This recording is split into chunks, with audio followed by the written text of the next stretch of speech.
Olá pessoal, tudo bem com vocês? Hoje nós vamos falar sobre o ato constitutivo. E o ato constitutivo, na verdade, quando a gente trata da criação da pessoa jurídica. E nesse momento de criação, ela deve ser feita por escrito, ou seja, ela deve ser escrituralmente assinalada e registrada num órgão competente, ok?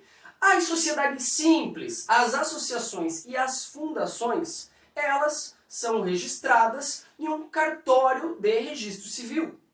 Já as sociedades empresárias e as cooperativas são registradas nas juntas comerciais de cada região. Tá? A cooperativa, apesar de ser entendida como uma atividade econômica civil, mesmo assim, por convenção, por força de lei, ela tem o seu registro realizado nas juntas comerciais também. Tá? Temos algumas exceções, como por exemplo as atividades profissionais, como por exemplo a atividade do advogado, em que o ato constitutivo não se dá nem no cartório de registro civil e nem nas juntas comerciais, mas sim no próprio órgão de classe. No caso das sociedades de advogado, como um exemplo aqui, nós temos o seu registro na Ordem dos Advogados do Brasil, de cada seção, ok?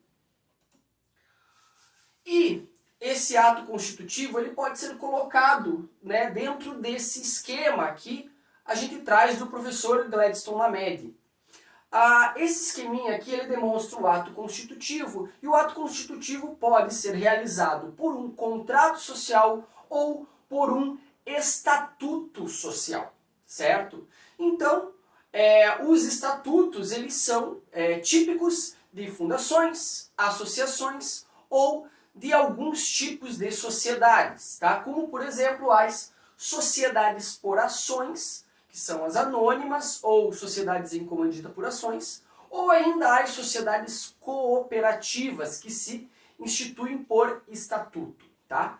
Já o contrato social é exclusivo de tipos societários, como por exemplo das sociedades simples comum, sociedade em nome coletivo, sociedade em comandita simples e a nossa sociedade limitada.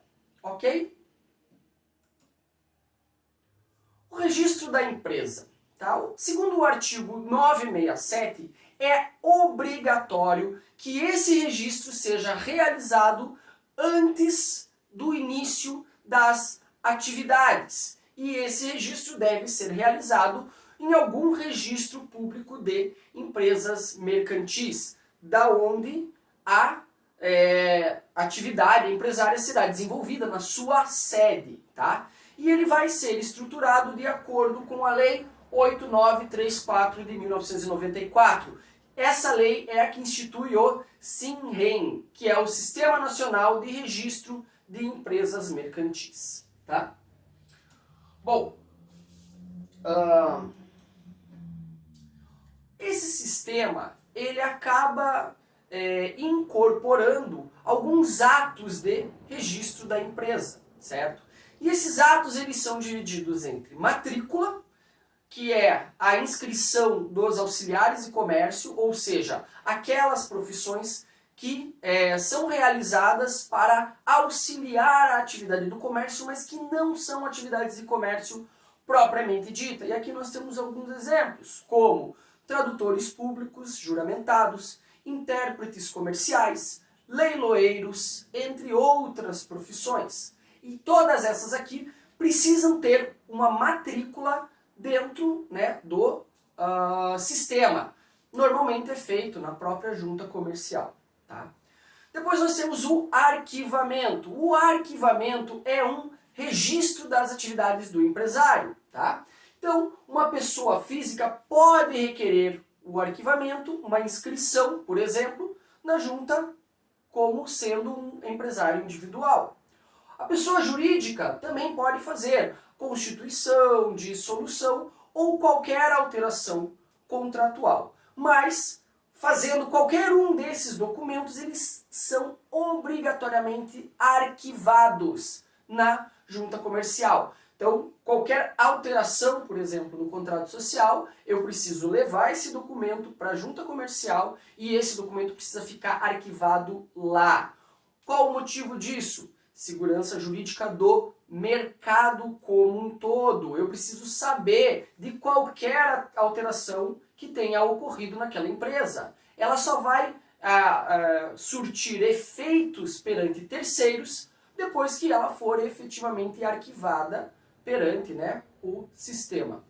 E nós temos também a averbação, tá? A averbação também é qualquer ato modificativo da inscrição do empresário. Qualquer modificação naquela inscrição deve ser averbada dentro, né, da junta comercial também. E ainda nós temos a autenticação.